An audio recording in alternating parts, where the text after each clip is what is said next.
तर दिल्लीतील संसद भवनामध्ये सुरक्षेचं उल्लंघन झाल्याची ही बाब समोर आल्यानंतर आता थेट जाऊयात छत्रपती संभाजीनगरमध्ये जिल्हाधिकारी कार्यालयासमोर नर्सिंगचे विद्यार्थी उपोषणाला बसलेत। विविध मागण्यांसाठी गेल्या 5 दिवसांपासून हे उपोषण सुरू आहे, मात्र प्रशासन या उपोषणाची दखल घेत नसल्याचा आरोप विद्यार्थ्यांनी केलाय। आता संजय शिरसाटांनी देखील सहभाग घेतला। विद्यार्थ्यांच्या मागण्या काय आहेत याचाही आढावा घेतलाय आमचे प्रतिनिधी मोहसिन शेख यांनी।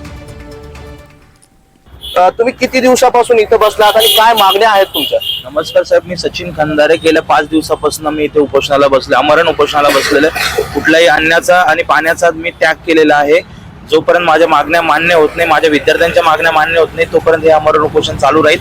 माझ्यासोबत जे काही माझे जे सहकारी होते, दुर्गादास शिंदे यांची प्रकृती खालावली होती, पण त्यांना लवकर म्हणजे तात्काळ वैद्यकीय मदत मिळाली नाही। स्वतः आम्हाला याच्यात इनिशिएटिव्ह घ्यावा लागला, आमच्या स्टुडंटला याच्यात इनिशिएटिव्ह घ्यावा लागला, त्यानंतर वैद्यकीय मदत मिळाली। तसेच जे काही माझे दुसरे सहकारी आहे शंकर नाईकरावरे यांना तर दडपशाही करून एपीआय सिटी चौकचे एपीआय जे दिलीप चंदन जे आहे त्यांनी दडपशाही करून इथे त्यांना कोंबून। बरं, तुमच्या मागण्या काय आहेत?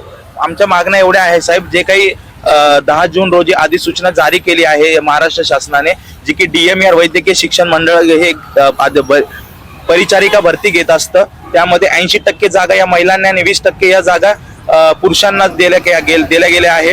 यामध्ये एकदम हे असंवेदनशील आहे, संविधानाच्या विरोधात आहे, संविधानाचं उल्लंघन करणार आहे।